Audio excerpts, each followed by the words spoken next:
Hi, Dr. Cynthia here. So excited to see you, my friend. Today, I'm going to give you a training on the most important thing that you need to do before you even sit down to write a signature talk, to prepare a presentation, or to create a sales conversation. Most of the time, what people do when they need to make a presentation, they're going to be online or on stage, is that they try to think of what they want to say. They create the bullet points. They maybe do a PowerPoint. They think about the most essential way to get that information, the messaging, all across in the best way they can to their audience. But I will tell you that that is not what science tells us to do. That is not the nature of humans, and that is not the most efficient way for you to start creating a presentation, as long as you're dealing with humans on the other side of that presentation. Before you sit down to create the content, there are three key things that you need to consider. The first is your purpose. The next one is the people that you are going to be speaking to. I'll go into a little bit more detail on that. And the third is the persona that you need to be, that part of you that you need to resonate with, to shine the light on, in order to get your message from your lips to their brains. And we want to do that in the most efficient way with the least amount of noise or distraction or distortion of the information.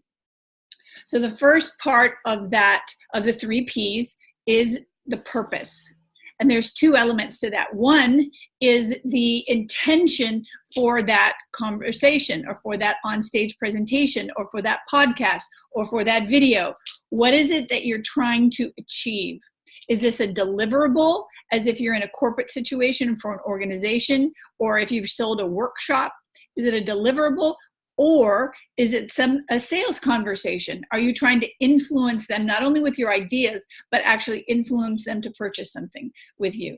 So you want to keep that intention in mind before you even start creating the content. The second part of that purpose is, what is your purpose in general? Most of the people that I work with are mission-driven, heart-centered, and purpose-focused. So for them, it's vitally important for them to have the authenticity, the credibility, and the authority to communicate effectively. They need to be centered on their purpose, what that deeper purpose is to them. So that's the first P, is the purpose, both the intention for the talk and your deeper heart-centered purpose, which will enliven and inspire you to make the best possible connection with your audience, your heart-centered connection. The second P is the people. Who are the people that you're communicating with? Who is this audience that you're going to be with? That's going to inform how you dress, what your tone of voice is, your gestures, your movement. It'll change the content. We always, if you're doing a signature talk, you may have the same outline of your signature talk, but there are certain things that you're going to customize based on your audience. There are certain ways of being that you're going to customize. If I go do a presentation in front of a software company, a tech company, I'm going to dress a little bit differently. My tone of voice, my carriage, my movement will be a little bit different than if I'm in a room full of CEOs, or if I'm in a room full of entrepreneurs, or lots of times I go and speak in front of young people. So a couple of weeks ago, I was in a room full of 8th graders. I'm certainly not going to be the same Dr. Cynthia with them as I am with the CEOs, because it'll just bore the heck out of the 8th graders. And if I tried to act like the 8th graders with the CEO, they would think I was completely crazy.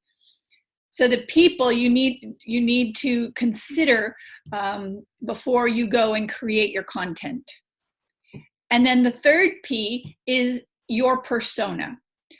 Which part of you do you need to shine the light on? I think of us as humans as like a disco ball. Remember in the 70s with John Travolta and the disco ball? So you'd have this beautiful mirrored ball, and the light would shine on it, and it would be dazzling. There'd be different facets, and they'd be shining different colors of light everywhere. Our personalities, who we are as humans, is a lot like that disco ball. We have so many elements to us. So, in fact, sometimes people say, well, I just want to be authentic. And I think, okay, that is awesome. Which part of your disco ball are you going to be authentic to? Because if I am authentically with my 28-year-old and 26-year-old kids, I might have a different vibe, a different way of speaking, different thoughts might come into my head than when I'm with someone that I coach, or then if I'm with a CEO, or then if I'm on stage with 100 people. And it's not being inauthentic to not, to be able to alter those aspects of myself in terms of what I focus on when I'm with each other audience, because my job as a messenger of a really important message is not for me just to go up and be in every situation my authentic unidimensional self. My job is, and your job is, to be able to communicate an important message to people and require them to take the least amount of brain juice possible to actually absorb and get that. So if you can connect with them as to who they are and what's important to them and their way of being, so that they don't have to take a lot of brain space trying to go, oh, well, I don't like what she's wearing, or that she's not talking very appropriately to me, or I didn't understand that terminology. You don't want them to waste brain space and calories trying to weed through the element of you that you are presenting. You want to try and match them and meet them where they are, so that you can then when you've connected with them, showing them your heart, but you've connected on their level because you know who they are, you know their problems, then you can take them on the journey that you have to, this is where they are, this is where they could be, and how you can help them. So the next time that you are preparing or preparing to prepare a signature talk, a sales presentation, or presentation at work, or write a book. My husband, Philippe, is writing a book right now. Think about the 3 Ps. The purpose of that communication, what your intention is, and more importantly, your deeper purpose, because that bleeds through everything that you say. Think about the people that you are connecting to, who they are, what their situation is, what the culture is in their environment. And then think about which part of your wholehearted, awesome, multi-dimensional disco ball of characteristics and gifts do you want to vibe up and resonate with, so that that message that you have can most easily be understood by the people for whom you want to make a difference. So try that first.